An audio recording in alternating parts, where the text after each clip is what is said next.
Hello students.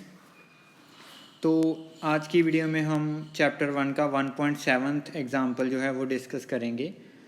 1.7 example का first part क्या कह रहा है हमें, an electrostatic field line is a continuous curve. जो इलेक्ट्रिक फील्ड लाइन है वो कहते हैं कंटिन्यूस कर्व होती है। That is a field line can not have sudden breaks. Why? कहते वो कंटिन्यूस ही क्यों होती है, सडन ब्रेक्स क्यों नहीं होते।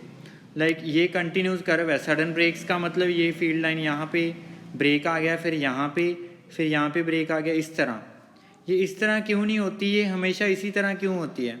देखो, कोई भी चार्ज जो मूव करता है इलेक्ट्रिक फील्ड में, कोई भी चार्ज जो मूव करता है उसके ऊपर कंटिन्यूस फोर्स लगती है। फोर्स ऐसे तो नहीं पहले लग गई फिर ख़त्म, फिर लग गई फिर ख़त्म, कंटिन्यूस फोर्स लगती है और उसका मोशन भी जो है वो कंटिन्यूस ही होता है। अगर ब्रेक आ रहा है तो इसका मतलब यहाँ पे स्टॉप होके फोर्स ये जंप कर गया, ये जंप कर रहा है, जंपिंग वगैरह कुछ नहीं होती, कंटिन्यूस फोर्स लगती है और कंटिन्यूस ही मोशन होता है। इसीलिए जो इलेक्ट्रिक फील्ड लाइन है वो कंटिन्यूस कर्व होती है, उसमें कोई भी ब्रेक नहीं होते। इसको लिख सकते हैं, any charge moving in electric field experience continuous force and motion and move continuously move करता है, does not jump from one point to another।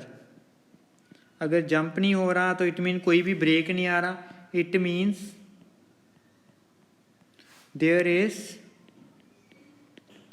No break in electric field line,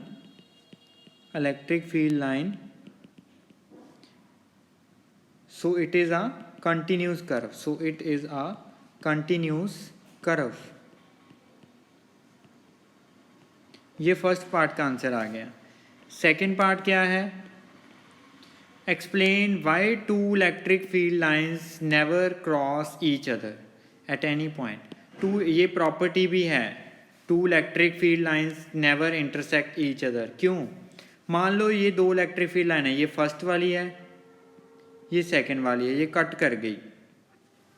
हमने एक प्रॉपर्टी पढ़ी है कि अगर किसी पॉइंट पे हमने इलेक्ट्रिक फील्ड की डायरेक्शन लेनी है तो उसके टेंजेंट ड्रॉ कर देते हैं। अगर मान लो यहाँ पे जो पॉइंट आ रहा है, फर्स्ट वाली लाइन के कॉरस्पॉन्डिंग अगर टेंजेंट ड्रॉ करें तो उसकी डायरेक्शन इलेक्ट्रिक फील्ड की ये बनेगी, और सेकेंड वाली लाइन के कॉरस्पॉन्डिंग, क्योंकि ये दो इंटरसेक्ट कर रही हैं तो मतलब दोनों के ऊपर ही ये पॉइंट है, सेकेंड वाली लाइन के अकॉर्डिंग टेंजेंट ड्रॉ करें तो इस पॉइंट पे इलेक्ट्रिक फील्ड की डायरेक्शन ये आएगी।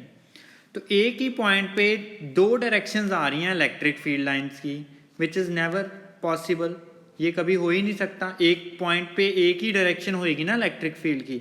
तो इसका मतलब अगर वो इंटरसेक्ट कर रही हैं तो दो डायरेक्शन बन रही हैं, तो वो इंटरसेक्ट करेंगी नहीं।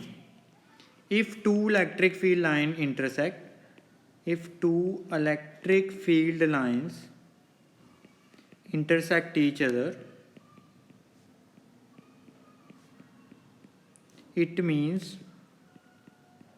at one point there are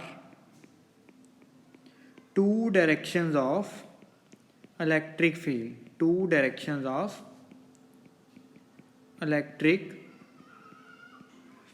which is not possible. So therefore, two electric field lines never intersect each other. Two electric field lines never intersect या never cross each other। ये हमारा बी पार्ट का answer है। Thank you.